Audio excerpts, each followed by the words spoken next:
छोटी सी अटैची, 2 किताबों का बैग और आंखों में भरपूर सपना लिए अंजलि जब पहली बार उस मेडिकल कॉलेज के हॉस्टल में दाखिल हुई तो बाहर की बारिश उसके चेहरे पर जैसे स्वागत गीत गा रही थी।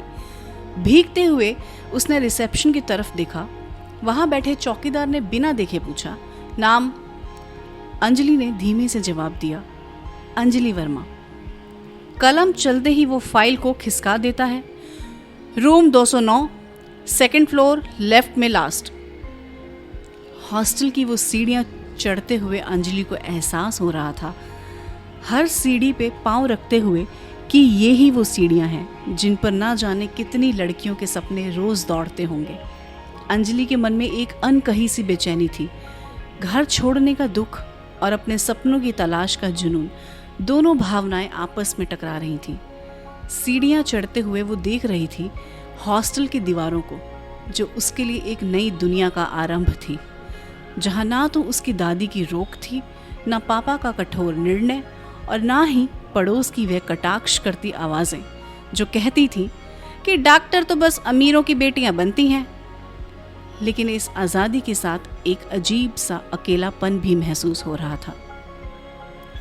इसी अकेलेपन के साथ वो पहुंच गई रूम 209, जिसका दरवाज़ा थोड़ा जर्जर था, लेकिन अंदर की 2 लड़कियां बड़ी गर्मजोशी से मिली।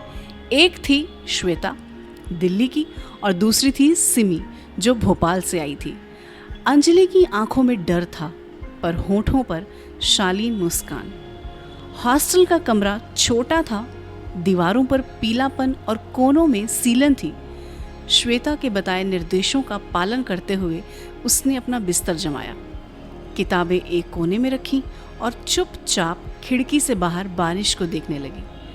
अपने बिस्तर से उठकर उसके पास जाकर श्वेता ने उसे दिखाई वो खिड़की जिससे बाहर देखने पर अस्पताल की इमारत दिखाई देती थी, जहां वो कभी इंटर्नशिप करेगी। श्वेता का व्यवहार अच्छा लगा था अंजलि को। फिर दोनों ने साथ में खाना खाया।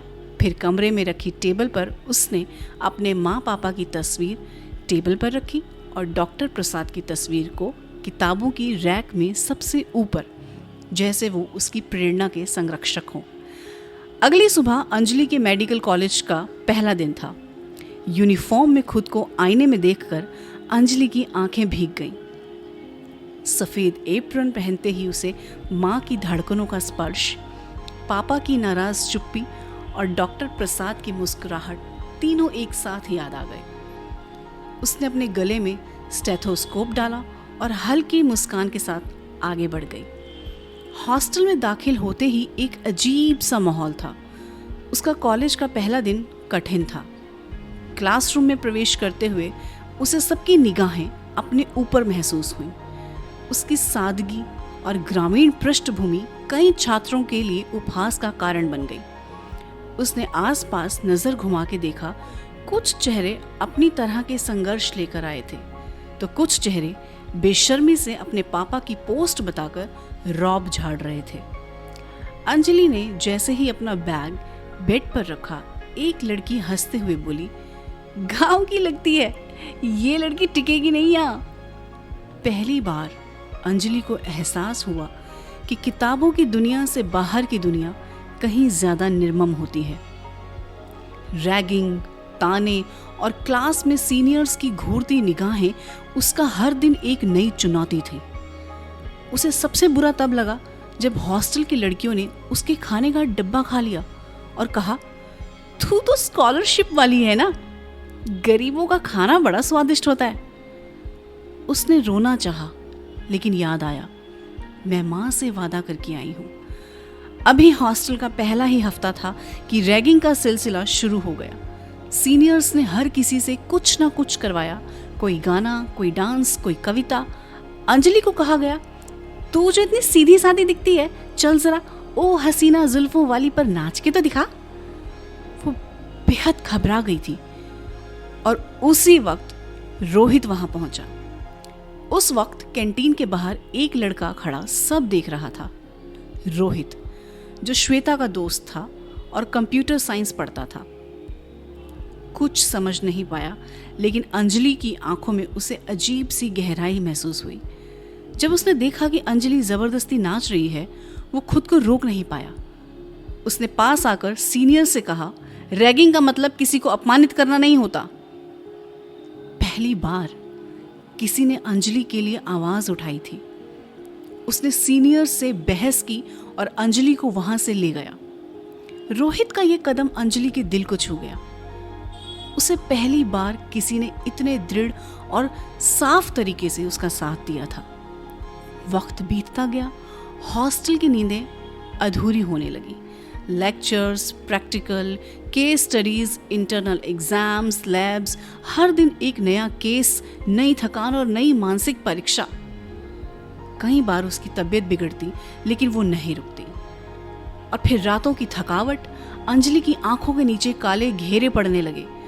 उसे ना दोस्तों के साथ बैठने की फुर्सत थी, ना फेस्टिवल में हिस्सा लेने की चाह। उसकी दोस्ती अब उसकी किताबों से थी। वो दिन भी आया जब अंजलि को पहली बार अस्पताल की इंटर्नशिप में एक केस असाइन किया गया। एक हार्ट पेशेंट जिसकी हालत बेहद नाजुक थी। केस जटिल था। सीनियर डॉक्टर ने कहा, इसमें गलती की कोई गुंजाइश नहीं है। अंजलि का हाथ कांप रहा था, लेकिन दिल में खुद से किया गया वही पुराना वादा, माँ को बचाया था डॉक्टर प्रसाद ने, मैं भी उसी तरह लोगों को बचाऊंगी। उस दिन बुखार में भी उसने सर्जरी के दौरान असिस्ट किया। प्रोफेसर ने बाद में कहा, you have the temperament, that's rare Verma. कई बार जब वह थक कर हॉस्टल के अपने छोटे से कमरे में गिर पड़ती, तब माँ की यादें उसे सहारा देती। लेकिन सबसे बड़ा संबल था, वो अपनी किताबों से दोस्ती करने लगी और देर रात तक उसके कमरे में उसकी स्टडी लैम्प की लाइट चलती रहती।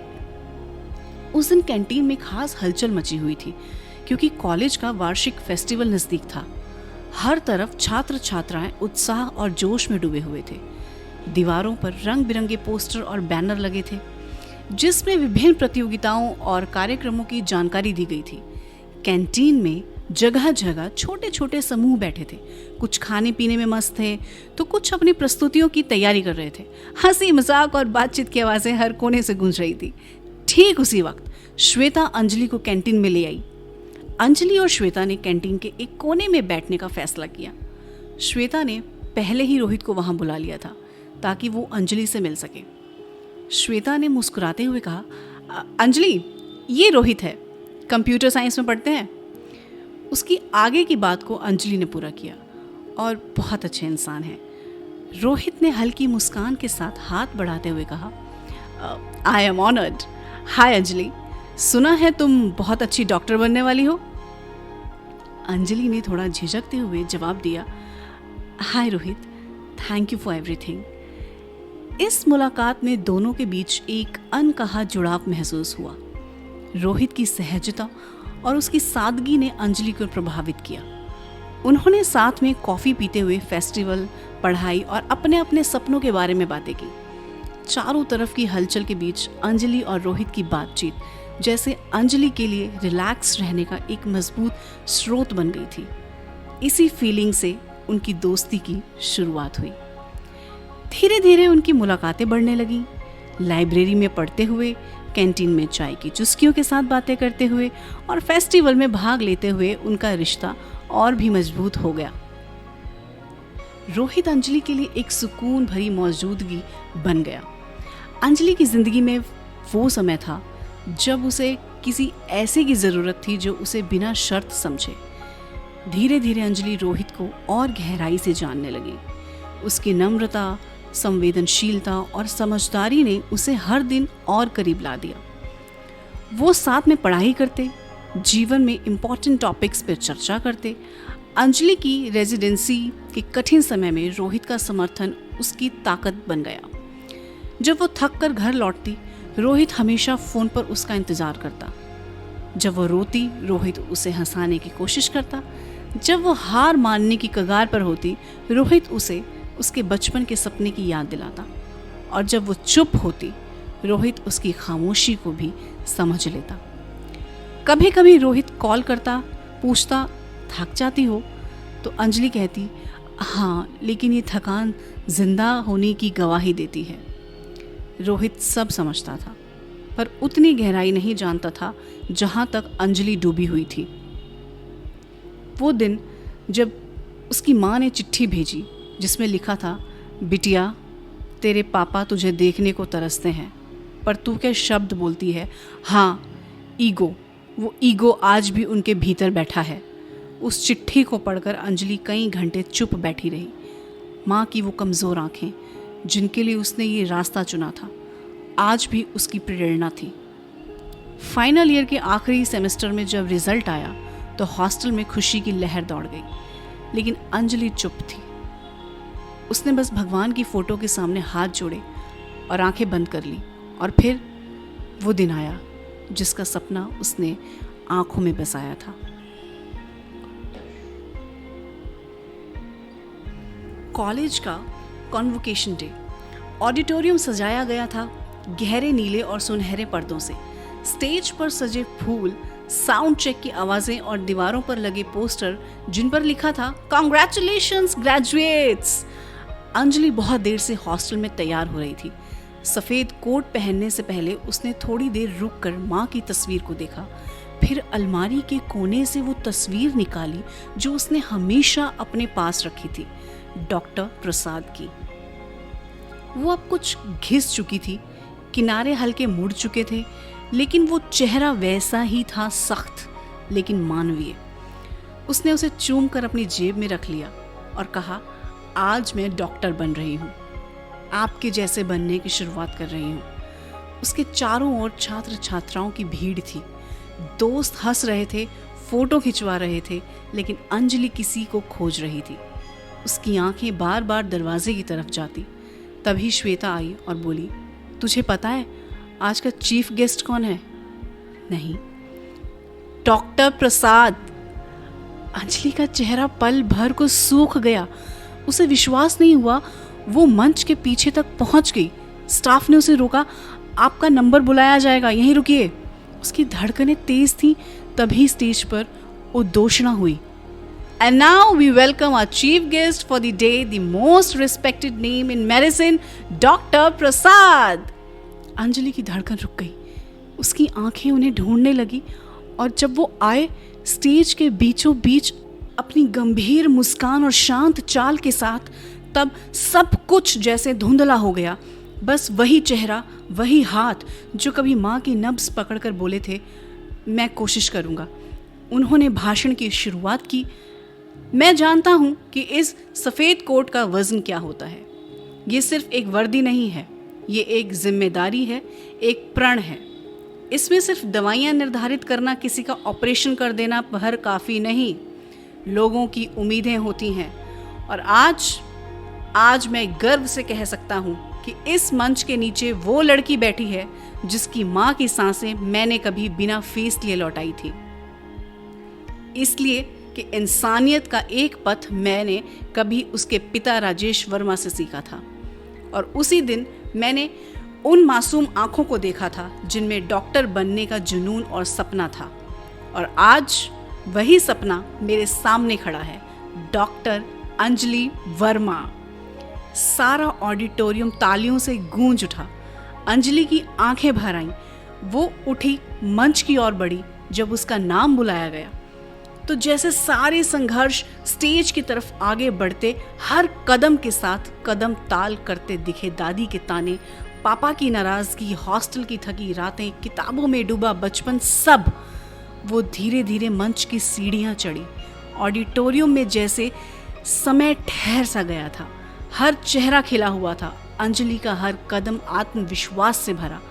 अंजलि के माता पिता भी वहीं सामने की कतार में बैठे थे, जिनकी आंखें शर्म और गर्व के बीच डोल रही थीं। धीरे से उन्होंने अपनी हथेलियों को आपस में रगड़ा, मानो समय को लौटाने की कोशिश कर रहे हों। दादी, जिनके होंठ आज शायद पहली बार चुप नहीं थे, उन्होंने धीमे से अपने पास बैठी महिला से कहा, बिल्कुल अपने माँ बाप पे गई है, लेकिन सोच में हम सब से कहीं आगे। सामने डॉक्टर प्रसाद खड़े थे। वही सौम्य मुस्कान, वही आंखें जो उसे आज भी उस सरकारी अस्पताल के बरामदे की याद दिला देती थी। अंजलि उनके सामने रुकी। वो बोले नहीं, बस गाउन की जेब में हाथ डाला और अंजलि के हाथ में एक कागज़ रखा। तुम्हारा संघर्ष मेरी प्रेरणा है। अचानक पता नहीं क्या हुआ, अंजलि को कुछ शब्द बरबस ही निकल गए उसके मुंह से।